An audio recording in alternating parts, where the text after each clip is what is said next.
सात संगत जी प्रेम से कहना धन निरंकार जी। सात संगत जी दासी स्वागत करती है आपका फिर से एक नई शायरी के साथ। सात संगत जी सतगुरु बाबा हरदेव सिंह जी महाराज ने शब्द नंबर 122 में निंदा के बारे में वर्णन किया है कि हमें निंदा करनी चाहिए या नहीं करनी चाहिए, और यदि हम निंदा करते हैं तो उसका हमारी जिंदगी पर क्या असर पड़ता है। तो बाबा जी हरदेव सिंह जी महाराज समझा रहे हैं कि संत कभी निंदा ना करता और न निंदा सुनता है, अवगुण को अनदेखा करता गुण के मोती चुनता है। संत वही जो कटु वचन को हंसते हंसते सहता है, प्रीत प्यार की निर्मल धारा बनकर हरदम बहता है। संत वही है दूसरों को खुद से ऊंचा माने, जो अपने आप को सबसे अदना सबसे छोटा जाने। जो संत है वो सुख में न खोए दुख में न घबराए, जो कहे हरदेव की समरस रहकर तू ही गाए। जो तो सात संगत जी इसमें बाबा हरदेव सिंह जी महाराज ने यही बताया है कि निंदा हमारी जिंदगी में बहुत ही एक बुरा शब्द है जो कि हमें नहीं पढ़ना चाहिए। निंदा का अर्थ है कि किसी व्यक्ति या वस्तु का दोष कथन करना अथवा अपकीर्ति करना। अगर बुरा ना माने और सच्चाई को जानने का प्रयत्न करें तो सारा संसार निंदा और चुगली का शिकार है। तो सात संगत जी किसी के दोष निकालना, किसी की अपकीर्ति करना आदमी का स्वभाव बन गया है। जहां तक मैं समझती हूँ कि कोई आदमी किसी दूसरे आदमी के दोष इसीलिए निकालता है ताकि उसके अपने दोषों पर पर्दा डाल सके। तो सात संगत जी अगर कोई हमारे में एक दोष निकालता है तो हम उसके कई दोष निकाल देते हैं और साथ में यह कह देते हैं कि छाछ तो बोले छाननी क्यों,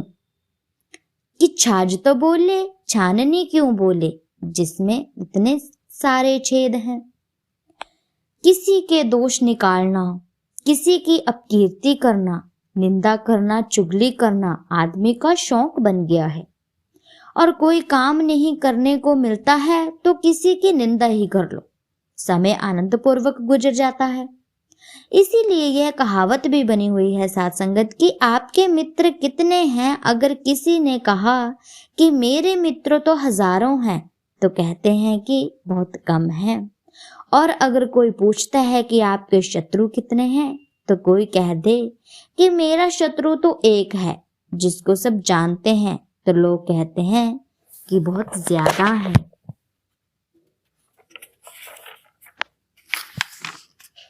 क्योंकि यह जो दोष निकालने वाले होते हैं, किसी की अपकीर्ति करने वाले जो होते हैं, ये अच्छे लोग नहीं होते हैं साथ संगत जी।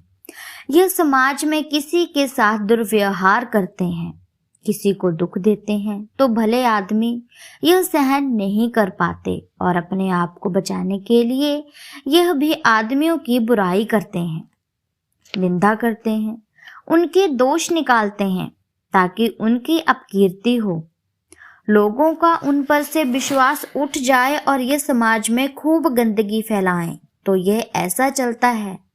कोई आदमी किसी की बुराई करने में इतनी दिलचस्पी नहीं रखता है, बल्कि अपनी बड़ाई करने में दिलचस्पी जरूर रखता है साथ संगत जी। अब वह अपनी बड़ाई करे तो लोग कहेंगे कि अपने मुंह ही मियां मिट्ठू बनता जा रहा है। इसीलिए ऐसा देखा गया है कि अपने आप को योग्य बताने हेतु वह दूसरों की बुराई करते हैं, उनके काम में नुक्स निकालते हैं। इस तरह वह काम करने वाले आदमी को मैदान से भगा देते हैं और खुद कोई काम नहीं करते। इसीलिए समाज में जो बुरा हाल हो रहा है वह इसीलिए हो रहा है क्योंकि अपकीर्ति के डर से कोई भला आदमी सामाजिक कार्य में दिलचस्पी नहीं लेता और बुरे आदमी सामाजिक सुधार जो होते हैं वह बन जाते हैं, परंतु काम कुछ नहीं करते हैं। कोई उनकी बुराई करे तो उसको 100 सुना देते हैं। इसीलिए कोई भला आदमी आगे नहीं आता है और बुरे आदमियों का राज्य हो जाता है इस निंदा की वजह से। इसमें संदेह नहीं है साथ संगत जी की पांचों उंगलियां बराबर नहीं हैं। बड़े बड़े महात्मा इस संसार में प्रकट हुए हैं जिन्होंने समाज को सभ्य और सुखी बनाने का प्रयास किया है, और आज तो समाज में सभ्यता और प्रगति नजर आ रही है। ये उनकी महान सेवा का परिणाम है साथ संगत जी। परंतु कोई भला आदमी अपकीर्ति के डर से इस क्षेत्र में आना पसंद नहीं करता है। आध्यात्मिक क्षेत्र में भले आदमियों को उत्साहित करने के लिए यह बात भी कही जाती होगी कि जो आपकी बुराई करता है उसकी परवाह न करो, पापी को मारने वाला पाप महाबली है, निंदक मेरे कपड़े धोए आदि। परंतु फिर भी निंदा तो निंदा ही है ना साथ संगत जी। आम आदमी इसका शिकार नहीं होना चाहता, इससे बचता है। महाभारत में भी ऐसा ही कथन आता है कि बुरे लोगों को निंदा में ही आनंद आता है। सारे रसों को चखकर कौवा गंदगी से ही तृप्त होता है। भाव ये है कि हमें निंदा की परवाह किए बिना शुभ कार्य करते रहना चाहिए। इससे समाज का भला होता है और समाज के भले में ही हमारा भला निहित होता है। शेक्सपियर साहिब हमें समझाते हैं साथ संगत जी कि किसी की निंदा सुन लो लेकिन अपना फैसला गुप्त रखो, यानी कि सबकी सुन तो लो लेकिन करो सिर्फ अपनी मन की। शेख शादी भी कहते हैं साथ संगत जी कि जो तेरे सामने औरों की निंदा करता है वे औरों के सामने तेरी भी निंदा करेगा। भाव यही है कि हमें निंदा करने वालों की बात को अधिक महत्व नहीं देना चाहिए साथ संगत जी। बाबा अवतार सिंह जी महाराज जीवी अवतार वाणी के शब्द नंबर 278 में लिखते हैं कि अपनी खबर ना लैंदा मूर्ख लोकां नूं समझांदा है, देखो बंदा जुए अंदर जन्म हारदा जांदा है। तो साथ संगत जी इन लाइनों का अर्थ भी यही है कि हमें दूसरों के दोष न देखकर अपने दोषों को देखना चाहिए और इनको दूर करके अपना जीवन सुंदर बनाने का प्रयत्न करना चाहिए। यदि हम दूसरे के दोषों को देखते रहेंगे और खुद को सुधारेंगे नहीं तो इसका अर्थ तो यही होगा ना कि अपनी खबर ना लैंदा मूर्ख लोकां नूं समझांदा है, कि हम दूसरों को समझाते तो फिरते हैं कि ये अच्छा है वो अच्छा है, लेकिन साथ संगत जी खुद कहाँ फंसे हुए हैं ये पता नहीं होता। इसीलिए साथ संगत जी खुद को सुधारना है और यदि हम निंदा नहीं करेंगे तो निरंकार प्रभु परमात्मा को हम पसंद आएंगे, हमारी भक्ति पसंद आएगी, हमारा प्रचार पसंद आएगा। और साथ संगत जी हम सतगुरु के द्वारा कहे हुए वचन पर नहीं चल पाएंगे तो इसका अर्थ यही होगा कि हमें ब्रह्म ज्ञान की प्राप्ति का कोई मतलब पता नहीं है। यदि हमने इस निरंकार प्रभु परमात्मा को जाना है तो हमने उसका कोई अर्थ नहीं जाना है, सिर्फ और सिर्फ शब्द का ही ज्ञान हमें है, प्रैक्टिकल ज्ञान हमें नहीं है।